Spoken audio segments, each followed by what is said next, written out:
सियासत का मौसम है और सियासतदानों की नींदें उड़ी पड़ी हैं और उनको चैन भी नहीं है। पता नहीं किस तरीके से गोलियां लेके सोते होंगे या फिर थक हार के उनको नींद आती होगी।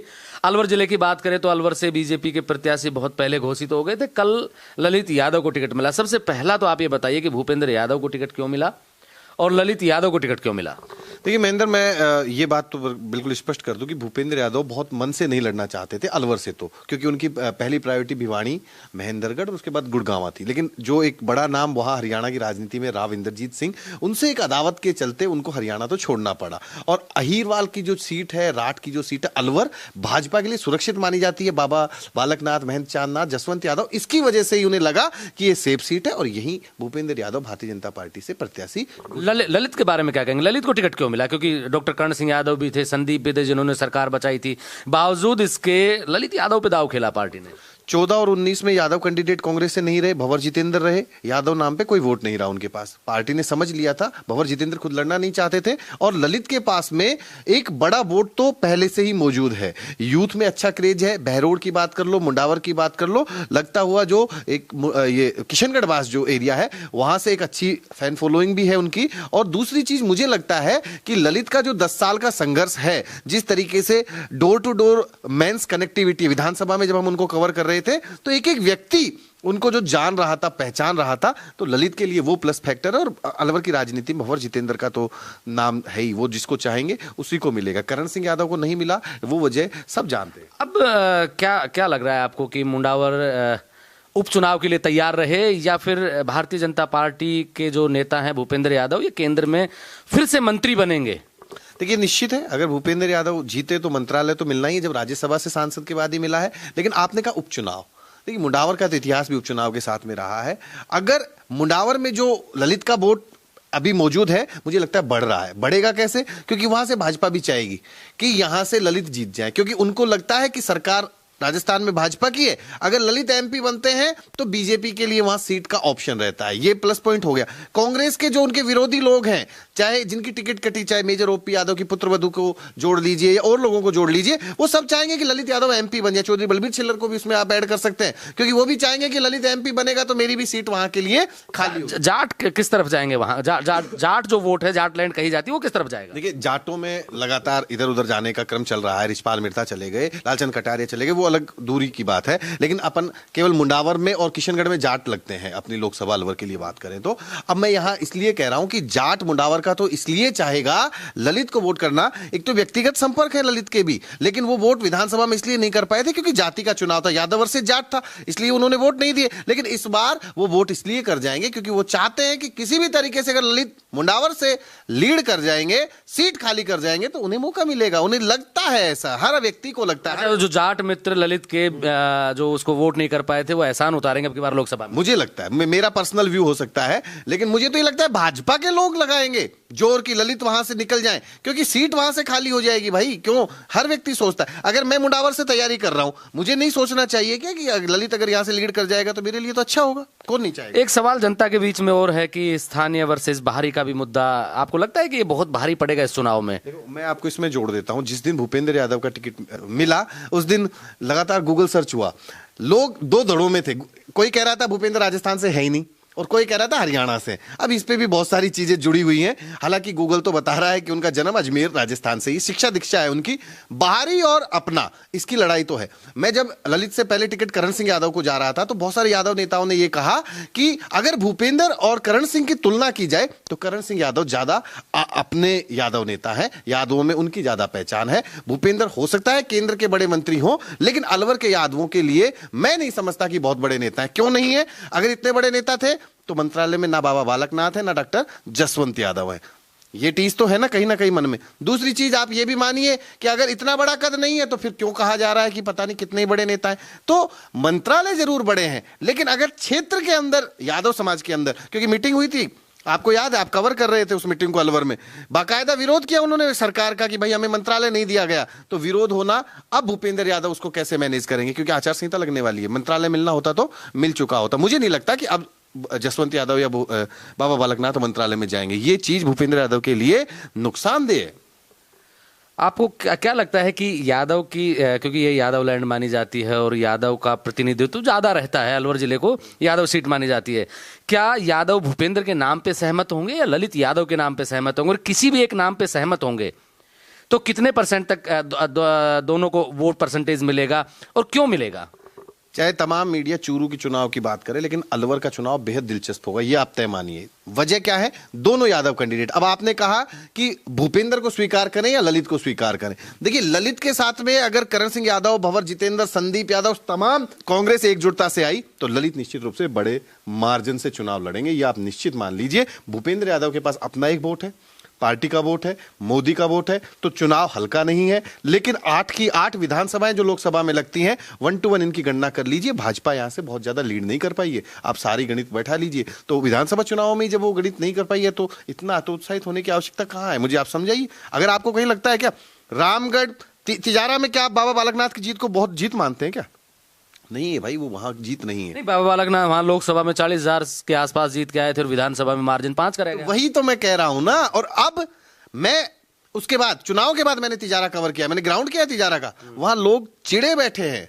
जिन्होंने बाबा बालकनाथ को वोट किया है वो नाराज है भाजपा से और बाबा बालकनाथ से कि जिस तरीके से हमने वोट किया वैसा प्रतिनिधित्व हमें नहीं मिला, तो इस बात का नुकसान होगा। हाँ, वो तो मुख्यमंत्री और बड़े मंत्रालय के चक्कर में दे गए होंगे। लेकिन आपको क्या लगता है कि अब की बार जो चुनाव होगा लोकसभा का, उसमें भूपेंद्र यादव किन किन मुद्दों पर जाकर डिफीट खाते हैं?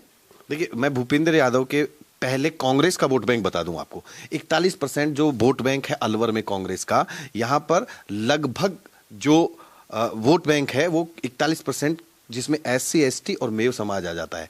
अगर ये वोट एक साथ ललित के साथ में जुड़ा, कांग्रेस मजबूती से चुनाव लड़ी, तो ललित निश्चित रूप से बेहतर कैंडिडेट के रूप में यहां चुनाव लड़ेंगे। फिर कांग्रेस में जो लगातार खेमे के कारण राजनीति हाशिए पर रहती है, एक पायलट खेमा, एक गहलोत खेमा, अलवर में कम से कम इसकी बचत है क्योंकि यहां एक भंवर जितेंद्र का खेमा है और वो जिसको चाहेंगे उसी को कैंडिडेट कर देंगे। तो भंवर जितेंद्र दोनों से गुडविल बना के हुए हैं, उनकी पायलट से भी अच्छी वो है और उनकी वहां जो अशोक गहलोत है उनसे भी अच्छा तालमेल है। क्योंकि ललित को भी एक समय नए लड़के जितने भी इंद्राज गुर्जर की बात करें, मनीष यादव की बात करें, ललित की बात करें, ये सब पायलट के ही बहुत अच्छे सिपह सलार माने जाते हैं। तो मुझे नहीं लगता कि पायलट अगर यहाँ पायलट अगर यहाँ एक सभा कर गए ना, तो यहाँ 1 से 1.25 लाख जो गुर्जर मतदाता है, आप यकीन मानिए कि इधर चले जाएंगे। और जयपुर ग्रामीण का भी मैं नाम जोड़ देता हूं, थोड़ा जल्दी जोड़ देता हूं। मनीष यादव अगर वहां से कैंडिडेट होंगे ना, तो पायलट के नाम पे गुर्जरों के वोट लेंगे, ये भी निश्चित मानिए आप। मेरा सवाल यह है कि भूपेंद्र यादव किन किन मामलों में यहाँ अच्छे कैंडिडेट हैं, जिताऊ कैंडिडेट है, और कहाँ कहाँ उनका ड्रॉबैक है? चलिए ये बता देते हैं। भूपेंद्र यादव एक तो कद बहुत बड़ा है, तो लोग इस तरीके से भी रिप्रेजेंट कर रहे हैं, भाजपा रिप्रेजेंट करेगी, भाई इतना बड़ा सौभाग्य जो हमारे को इतने बड़े नेता मिले, केंद्रीय मंत्री मिले, हमारे यहां से चुनाव लड़ रहे हैं। दूसरी चीज, मोदी सरकार की योजनाओं के नाम पर भाजपा लोगों में मैसेज देने का काम कर रही है। भूपेंद्र यादव ये बताना चाह रहे हैं कि भाई मोदी की गारंटी के नाम पर हम चुनाव लड़ रहे हैं, ये तो सारे उनके हैं प्लस पॉइंट। फिर उन्होंने कहा कि अलवर से मेरा पुराना रिश्ता बताते हैं वो, क्योंकि यहाँ उनकी जो बहनें हैं उनका यहाँ से जुड़ाव, वो यहाँ विवाह उनका हुआ है। ये तो सारे मैं उनके समझता हूं कि प्लस पॉइंट है। अब माइनस पॉइंट पर आइए, वो ज्यादा है। वो क्यों ज्यादा है? देखिए, मैं पिछले 7 दिन से लगातार अलग अलग ग्राउंड्स में हूं। मुझे एक चीज जो सबसे ज्यादा भूपेंद्र यादव के लिए नुकसान की होगी वो ये होगी कि हाई रेजिमेंट के लिए जो मुद्दा चला था उसमें भूपेंद्र यादव को जितनी सक्रियता दिखानी चाहिए थी वो नहीं दिखाई। लोगों के मन में टीस है। मैं आपने तो शायद कवर किया होगा, यादव समाज का एक कार्यक्रम हुआ शायद जयपुर में, वहां बाकायदा इनको आमंत्रित किया गया भूपेंद्र यादव को, नहीं गए। अभी जाट समाज का हुआ 5-7 दिन पहले, तमाम गोविंद सिंह डोटासरा वहां नाच रहे, झावर सिंह खर्रा भी वहां डांस कर रहे हैं। पार्टियों को एक ताक पर रख देना पड़ता है जब समाज का कार्यक्रम होता है, लेकिन भूपेंद्र यादव वहां नहीं गए। तो लोगों ने मुझे कहा उस बात की यादव समाज में टीस है। दूसरी टीस है जिस प्रकार से मंत्रालय नहीं दिया गया। हालांकि चलिए नहीं दिया जाता है, वो एक समय के बाद राजेंद्र यादव को भी आपने बताया बाद में दिया गया, जसवंत यादव को वसुंधरा सरकार में बाद में दिया गया, लेकिन बाबा बालकनाथ का जितना बड़ा कद था उससे तिजारा वासी, अलवर वासी और यादव समाज नाराज है। तो ये एक दूसरा पॉइंट इनके लिए हो गया। तीसरा पॉइंट भूपेंद्र यादव के लिए जो नुकसान का होगा वो ये होगा कि अभी कॉमन पीपल की जो रीच है, सामान्य व्यक्ति जो हम कहें, ललित के पास में बेहद आसानी से जाया जा सकता है। 10 साल वो जीरो ग्राउंड पे रहे। ललित पे आएंगे, पहले भूपेंद्र जी के बताइए। तो भूपेंद्र पे यही नुकसान है कि अभी उनके आसपास बड़े नेताओं की टीम है, सामान्य कार्यकर्ता, सामान्य वोटर डायरेक्ट अभी उनसे कनेक्ट नहीं हो पाया है, और अब इतना समय नहीं है कि इतनी जल्दी कनेक्टिविटी हो जाए, क्योंकि 1 महीना मान लीजिए, 1.25 महीना मान लीजिए, कैसे आप व्यक्ति से जुड़ पाएंगे। बाबा बालकनाथ को देखिए आप, छोटा सा क्षेत्र था, कितनी मेहनत करनी पड़ी, तब जाके बहुत मुश्किल से चुनाव निकाल पाए। 8 विधानसभाओं को आप सामान्य समझते हैं क्या? अब ललित के पॉजिटिव पॉइंट और नेगेटिव पॉइंट, उनकी उनको जो फायदा कहाँ है और उनको नुकसान कहाँ है? पहले नुकसान वाली चीजें बता देता हूं। ललित यादव लोकसभा का चुनाव अभी लड़े नहीं है, बड़ा चेहरा उनके सामने है, तो एक नुकसान तो यह है कि पहली मर्तबा चुनाव लड़ेंगे। दूसरा, अगर मुझे जो समझ में आता है, ललित के साथ में अभी पूरी ईमानदारी से कांग्रेस होनी चाहिए। पूरी ईमानदारी का मतलब भंवर जितेंद्र सिंह के अलावा कांग्रेस के तमाम लोग जो हैं, रामगढ़ से एक बड़ा वर्चस्व जुबेर खान रखते हैं, इमरान खान अच्छे वोट लेकर आए हैं, दीपचंद खैरिया उनका उतना ही सपोर्ट करें, बहरोड के कांग्रेस उनका उतना ही सपोर्ट करें, सबसे ज्यादा डर रहेगा वहां से। लेकिन मुझे नहीं लगता, क्योंकि जिस तरीके से अंदर खाने खबरें आ रही हैं कि डॉक्टर करण सिंह यादव को मैनेज कर लिया गया है ललित यादव के नाम पर, तो डॉक्टर करण सिंह यादव भी अगर ईमान, क्योंकि उनके ऊपर ऐसा कोई दाग है नहीं कि पार्टी के लिए उन्होंने कभी भी कोई नेगेटिव काम किया हो। टिकट मांगना सबका अधिकार है। विधानसभा में भी चाह रहे थे कि अपने लोगों को टिकट मिले, नहीं मिला, विरोध किया, लेकिन एक प्रोसेसली तरीके से अंदर से। अब उनके जो उनका जो प्लस पॉइंट बता, प्लस पॉइंट देखिए, प्लस पॉइंट सबसे पहला मैंने पहले ही गिना दिया कि मुंडावर में उनके अपने खुद के वोट, प्लस उनके एंटी लोगों के वोट भी ऐड कर लीजिए आप, जिसमें सभी कम्युनिटी आ गई है, जो भाजपा के वोटर्स भी हैं। सब चाहते हैं कि उपचुनाव में भाजपा वहां से जीत जाए, तो भाजपा का वोट भी उनके साथ आ जाएगा। दूसरा टच है बहरोड, मुंडावर बहरोड को मिक्स मान लीजिए, उसी में से निकला है। अब मुंडावर में और बहरोड में उनकी अच्छी खासी फैन फॉलोइंग है यूथ के अंदर। तीसरी बात, जो लगता हुआ किशनगढ़ बास है, कांग्रेस के एमएलए हैं दीपचंद खैरिया, वहां से उनको फायदा होगा, वहां भी उनका क्षेत्र है। अब अगर दोनों चीजें मेवात के इलाके में 40% जो कोर वोट है, मैं बार बार कह रहा हूं कांग्रेस के पास में, एससी का, एसटी का, मेव का, ये मिल जाए। देखिए अलवर शहर से मुझे नहीं लगता कि ललित यादव लीड ले पाएंगे, लेकिन अलवर ग्रामीण का जो क्षेत्र है, यहां टीकाराम जूली बहुत बड़े कद के नेता हो चुके हैं, लगातार जिस तरीके से वो जीत रहे हैं, और अब दिल्ली तक उनकी पहुंच हो गई है। जैसे नेता प्रतिपक्ष है, तो टीकाराम जूली का भी एससी समाज में एक बड़ा वर्चस्व है, और भंवर जितेंद्र के वो भी बेहद खास है। और ये निश्चित मानिए कि ललित यादव चुनाव ना लड़ रहे हैं, वो एक चेहरा है, बड़ा चेहरा है यहां भंवर जितेंद्र का और अशोक गहलोत का पायलट का कद बढ़ाने के लिए, क्योंकि तीनों मिलकर ये चुनाव लड़ रहे हैं, जो मुझे समझ में आता है। तो ललित यादव के लिए मुझे ये प्लस पॉइंट नजर आता है। दूसरी है कि ये सबसे बड़ी चीज मैं जो समझता हूं, विधानसभा चुनाव में मैंने देखा, हर एक व्यक्ति के पास ललित का फोन नंबर है। महेंद्र, इस चीज को नोटिस कीजिए आप, लीजिए डीपी दिलाइए, लीजिए पानी का कनेक्शन दिलाइए। भूपेंद्र यादव का नंबर नहीं, वो भूपेंद्र यादव की अगर बात आती है, तो मैं कल के कुछ बयान जो मैंने सुने, भूपेंद्र यादव जो मन से कह रहे थे, तो उन्होंने एक बात ये कही कि मैंने ये अधिकार डॉक्टर जसवंत यादव को दे रखा है, कोई ऊंची नीची बात हो तो डायरेक्ट मुझसे कह सकते हैं, सिर्फ डॉक्टर जसवंत यादव ही। इस बयान की चर्चाएं पूरे जिले भर में हैं, क्या संदेश देना चाह रहे थे? अब यही मैं समझा रहा हूं, ललित यादव के लिए कोई ऐसा नेता नहीं है जो उनके अंडर में रहे और ललित यादव कहें कि आप इससे मिल लेना, ये काम करवा देंगे। ललित से सब मिल सकते हैं, समझ रहे हैं आप। लेकिन भूपेंद्र यादव को ये क्यों कहना पड़ा, और इस बयान के फिर नेगेटिव पॉजिटिव दोनों मायने। मैं वहां जो नेता, तमाम जो नेता बैठे थे मंच पे, उनके चेहरे देख रहा था, अचानक से मुरझा गए। जैसे शाम होती सूरजमुखी का जो फूल है वो बंद हो जाता है, जैसे ही भूपेंद्र यादव ने ऐसा कहा, तमाम नेता थे, बाबा बालकनाथ थे, रामहेत यादव थे, और ज्ञानदेव आहूजा भी वहीं थे, तमाम पुराने नेता और नए नेता थे, उनके चेहरे अचानक से मुरझा गए कि ये इन्होंने क्या कह दिया। क्या इसका इस चुनाव में कोई फर्क पड़ेगा इस बयान का? क्योंकि राजनीति में सिर्फ बयानों के फर्क होते हैं, राजनीति में चुनाव जो लड़े जाते हैं बयानों के आधार पर लड़े जाते हैं। देखिए महेंद्र, मैं मेरा पर्सनल ओपिनियन बताता हूं। अगर यादव समाज का अलवर में सबसे बड़ा नेता कोई है तो डॉक्टर करण सिंह यादव, और उसके बाद अगर मैं किसी को नेता समझता हूं तो डॉक्टर जसवंत यादव है। अब डॉक्टर जसवंत यादव को इसीलिए शायद ये कहा गया कि भूपेंद्र यादव को ये महसूस तो नहीं हो रहा है कहीं कि यादव समाज में भी कहीं कोई डिस्प्यूट है, तो वो इस मैसेज को ऐसे भी देना चाह रहे होंगे कि भाई यादव समाज में या और पार्टी के अंदर कोई भी छोटी मोटी बात हो तो आप मुझसे नहीं कह सकते, किसको कह दीजिए, जसवंत यादव को कह दीजिए। लेकिन इसके नेगेटिव पॉइंट हो गए भाई साहब, वहां बाबा बालकनाथ है, वहां जयराम जाटव, जयराम जाटव ने तो बाकायदा कहा भी है, कहा है उन्होंने, कहा भी है। तो ये कोर्ट तो पत्रकार समझ जाते हैं, जनता भी बहुत समझदार है, मतदाता भी समझदार है। लेकिन इस बयान से भी मुझे लगता है कि नुकसान ज्यादा हो जाएगा अगर वो उनका मायना नहीं था तो। बाकी जसवंत यादव के कद को तो कोई नकार ही नहीं सकता। नहीं, उनके कद को नकार नहीं सकते। लेकिन अगर बात करें अपन, एक और बयान था, डॉक्टर जसवंत यादव कह रहे थे कि 5 लाख वोटों से जीतेंगे, इसकी कोई शर्त लगा ले मुझसे। फिर उन्होंने भूपेंद्र यादव के लिए बढ़ा चढ़ाकर बात की, बड़े कद के नेता हैं, और स्वाभाविक रूप से कि जब कोई बड़ा कद का नेता लड़ रहा होता है तो उनकी प्रशंसा की जाती है। क्या डॉक्टर जसवंत यादव अपने बेटे का कैरियर सेट करना चाह रहे थे? क्योंकि इसके बाद में जो जयराम जाटव पूर्व विधायक ग्रामीण से, उन्होंने ये कहा, बाकायदा कहा कि भाई 5 लाख की, हालांकि वो कहना ये चाह रहे थे कि भाई 5 लाख की हमारे पास कोई गारंटी है नहीं, लेकिन रोक गए उस बात को वो। फिर उन्होंने कहा कि 4, 5, 6 लाख से जीते कि इसका तो हम कह नहीं सकते, बड़े नेताओं की चापलूसी करना और बढ़ा चढ़ा के पेश करना हमें आता नहीं है। इसका क्या मायना है? पत्रकार तो समझ ही गए थे और उसका अलग अलग बयान भी निकाल लिया था। ये हम हर पार्टी में चलता है, देखिए ऐसा नहीं है कि भाजपा में ही चलता है, लेकिन ऐसे बयानों से मुझे लगता है कि बचना चाहिए। एक दूसरे पर कटाक्ष कर रहे हैं और यही होगा जो मुझे नजर आ रहा है।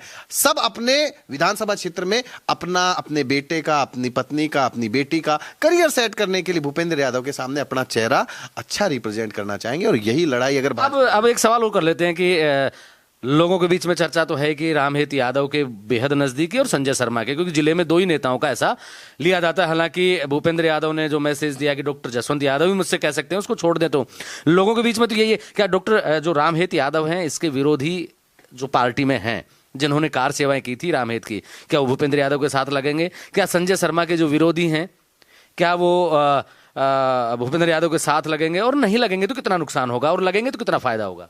देखिए, ये तो हर छोटे से चुनाव से लेकर एक पंच के चुनाव से और सांसद के चुनाव में 2 गुट रहते हैं। आप कभी भी तय मत मानिए कि सारे यादव एक तरफ हो सकता, हर गांव, ढाणी, शहर, जिले सब में गुट होते हैं। और वही बात जो आप कह रहे हैं ना, रामहित यादव के बारे में बात करते हो, रामहित यादव क्या समझ रहे हैं आप? रामहित यादव किशनगढ़ बास में चुनाव लड़ रहे थे, हम ग्राउंड कर रहे थे, तो यादव समाज में उनकी काट करने वाले लोग नहीं थे क्या? कोट कासिम की पूरी बेल्ट को उठाकर देख लीजिए, उनके मंडल अध्यक्षों ने उनका विरोध कर दिया, वरना रामहित यादव कहाँ चुनाव हार रहे थे। तो वो चीज आप बिल्कुल फैक्ट बता रहे हैं कि आप स्वयं चुनाव लड़ रहे हैं तो हो सकता है आपको अच्छे वोट मिल जाए, लेकिन आप किसी को वोट दिलाएं वो बहुत संभव नहीं है। पिछली बार महेंद्र यादव बानसूर से चुनाव लड़ रहे थे, यादव समाज एक तरफा था, लेकिन क्या सारे यादव रोहतास शर्मा के पास जा पाए? क्या एक समय लग रहा था चले जाएंगे, नहीं गए। तो आप लड़ते हैं तो वोट मिल सकते हैं, आप दिलाएं ये संभव नहीं है। तो मुझे लगता है कि रामहेत यादव और संजय शर्मा इसलिए नजदीकी हैं क्योंकि संगठन का ही अनुभव उनको है और संगठन के जरिए ही वो राजनीति में आए हैं, और भूपेंद्र यादव का भी संगठन में तालमेल है, इसलिए रामहेत यादव और उनके साथ में वो है। लेकिन अब ये कहूं कि मैं तो कि भाई संजय शर्मा या रामहेत यादव या कोई भी एक व्यक्ति अकेला ही उनको चुनाव लड़ा देगा या जिता देगा, ऐसा संभव नहीं। क्योंकि बाबा बालकनाथ जिस तरीके के फायर ब्रांड नेता है, मैं चर्चा इसलिए कर लेता हूं कि आजकल ऐसा लगता है जैसे पर्ची आई हो दिल्ली से या भूपेंद्र जी की तरफ से कि भाई आपको सिर्फ इतना ही बोलना है। जैसे भाषण, वो खुद चुनाव लड़ रहे थे, चुनाव के दौरान जहां जहां उनको बुलाया गया वहां वहां उन्होंने जो भाषण दिए, उन भाषणों में अब के भाषणों में जमीन और आसमान का अंतर है। क्या बाबा बालकनाथ को वो जिस तरीके के भाषण देते हैं उस तरीके के भाषणबाजी से रोका गया है? मुझे जो व्यक्तिगत समझ में आता है, बाबा बालकनाथ बहुत खुश नहीं है विधायक का चुनाव लड़के, क्योंकि उनके साथ में, उनके समर्थकों के साथ में और तिजारा के लोगों में भी ये टीस है। अब मैं एक पॉइंट और जोड़ देता हूं। देखिए, कल भजनलाल सरकार सारी गई अयोध्या, कैबिनेट मंत्रियों को लेकर गया, तमाम तरीके के लोग थे, पूरे प्लेन की फोटो में लगातार राजस्थान के लोग ढूंढ रहे थे, लेकिन बाबा बालकनाथ नजर नहीं है। सबको कैसे समझाओगे कि भाई भूपेंद्र यादव कार्यालय उद्घाटन में थे? लेकिन ढूंढेंगे ना, राम के दरबार में आप जा रहे हैं, अयोध्या भजनलाल सरकार जा रही है, लेकिन बाबा बालकनाथ वहां नजर नहीं आ रहे थे। तो अब बाबा बालकनाथ को कब तक क्या मिल जाएगा ये तो कहना अभी संभव नहीं है। लेकिन नहीं, मैं ये जानना चाह रहा हूं कि उनके जो बयान हैं वो उस तरीके के नहीं है, क्योंकि भूपेंद्र यादव खुद भी बयानबाजी से बच रहे हैं, मीडिया के सामने नहीं आते हैं, किसी भी सवाल का जवाब नहीं देते हैं, कोई पत्रकारों को उनके नजदीक जाने नहीं दिया जा रहा है। तो मैं ये जानना चाह रहा हूं कि क्या बाबा बालकनाथ को सख्त हिदायत है क्या कि आप खामोश रहेंगे? नहीं, ऐसी हिदायतें तो मुझे लग रहा है कि दिल्ली से आने लग गई हैं, चाहे बाल मुकुंदाचार्य के लिए रही हूँ या बाबा बालकनाथ के लिए रही हूँ। चुनाव में कोई नहीं चाहता कि बयानों से, भाजपा से बेहतर कोई नहीं समझता इस चीज को कि बयानों से कितना नुकसान होता है। और आप यकीन मानिए कि जो कल बयान था जसवंत यादव के लिए दिया हुआ, इस पर भी बहुत अब आगे नियंत्रण रखा जाएगा। बयानों के क्या मायने हैं सब समझते हैं, सब जानते हैं, तो ऐसे बयान अब आपको ज्यादा आगे को देखने को भी नहीं मिलेंगे। तो क्या लगता है कि जो चुनाव होगा उसमें कांग्रेस और बीजेपी में, अगर आप आज किस पार्टी को बेहतर मान रहे हैं, या फिर कैंडिडेट जो हैं ललित और भूपेंद्र में से कौन भारी नजर आता है आज आपको? अभी जल्दबाजी है, लेकिन फिर भी मैं ये कहूंगा कि मुझे अभी बराबरी का मुकाबला नजर आ रहा है। अगर कहीं थोड़ा बहुत ऊपर मैं चला जाऊं तो मुझे कांग्रेस थोड़ी सी अभी हालांकि मेरे बयान से बहुत सारे लोग मुझे लगता है असहमत होते हैं, फिर भी 15 विधानसभा चुनावों का हमने 15 का कवर करके एक एनालाइज रिपोर्ट की थी, आपको याद होगा। उसमें हम 11 पे सटीक चले गए थे, जो हमारे दोनों का व्यूज था। उसमें 2 आपके फैक्ट में गलत गए, 2 मेरे फैक्ट में गलत गए। तो अभी हम सब कुछ बता दें ऐसा संभव नहीं है, लेकिन मुझे 51 और 49 का लग रहा है। मैं 51 में कांग्रेस को देख रहा हूं। आपकी नजर में ललित भारी हैं? 51 अगर कांग्रेस ईमानदारी से साथ रहे तो पहली चीज ये है। तो ये ईमानदारी तो फिर बीजेपी के लिए नेसेसरी है ना, कि वो भी ईमानदारी से लगे। देखिए, बीजेपी में फिर भी संगठन के लिए हिदायत आती है और वो लोग मैनेज कर जाते हैं, उनमें इतना नुकसान नहीं होता। लेकिन अलवर में तो सर्वे सर्वा भंवर जितेंद्र एक शिकायत पे सब एक्शन हो जाता है। यहाँ तो भंवर जितेंद्र का ही है। भंवर जितेंद्र, अगर मुझे नहीं लगता कि भंवर जितेंद्र किसी को भी या डिसमैनेजमेंट करने देंगे, क्योंकि वो खुद देखेंगे इस चुनाव को, ये भी आप यकीन मानिए। और भंवर जितेंद्र अगर ओपन फ्रेंडली होकर ललित यादव के साथ चले गए तो फिर दिलचस्प चुनाव होगा। क्या जो ऐसा भी कहा जा रहा है बड़े कद के नेता हैं तो नरेंद्र मोदी की कोई सभा भी हो सकती है और रोड शो भी हो सकता है, अमित शाह का हो सकता है। इस फैक्टर को, क्योंकि इससे प्रभाव तो निश्चित है पड़ेगा, उस फैक्टर को कौन सा राजस्थान का नेता है जो रोक पाएगा? देखिए, यहाँ किसी का कोई फैक्टर नहीं है। नेता आएंगे, नेता चले जाएंगे। मैं अगर राजस्थान में आज की तारीख में सबसे बड़ा अगर किसी की फैन फॉलोइंग का क्रेज है तो मैं व्यक्तिगत रूप से केवल सचिन पायलट का मानता हूं। अगर मोदी आए और सचिन पायलट आगे पीछे आ जाए तो मैनेज हो जाएगी वो सारी जो भीड़ है जो कन्वर्ट हो सकती है मोदी की तरफ? ये गलत है। मोदी आएंगे तो भीड़ ज्यादा होगी, ये तो आप निश्चित मानिए, क्योंकि नरेंद्र मोदी का तो अलग हो रहा है। लेकिन वोट कन्वर्ट करवा जाएंगे वो एक अलग चीज है। मोदी को देखने तो उसके विरोधी भी आते हैं। यहाँ पहले दशहरा मैदान में एक सभा करके गए हैं, विजय मंदिर के पास में जो, तो आप देखिए नरेंद्र मोदी के लिए देखने के लिए जनता बहुत आएगी, सुनने के लिए जनता बहुत आएगी, लेकिन वोटों को कन्वर्ट करना सचिन पायलट की क्वालिटी में। आप देखिए ना, आप कहां जा रहे हैं वहीं जनता आपको दिखाई दे रही। उनका कद आप हल्का मत समझिए सचिन पायलट का जिस तरीके से। और ललित यादव भी उन्हीं की टीम के माने जाते हैं। 1 से 1.25 लाख वोट है गुर्जर समाज के, अगर प्लस पॉइंट में रहा तो। और जिस तरीके से कांग्रेस में पुराने नेताओं की भगदड़ मची है, लगातार मीडिया कह रहा है कि गहलोत के करीबी कैबिनेट के मंत्री थे तो करीबी थे, सब जा रहे हैं, तो मुझे लग रहा है नए कांग्रेस में नए जनों को स्थापित होना है। ललित यादव अगर एमपी का चुनाव लड़के आ गए तो आप ये भी यकीन मानिए, अलवर कांग्रेस, राजस्थान कांग्रेस और यादव जो कम्युनिटी है, इसके एक बहुत बड़े नेता के रूप में आप ललित यादव को रिप्रेजेंट करेंगे, ये मैं दावा कर सकता हूं।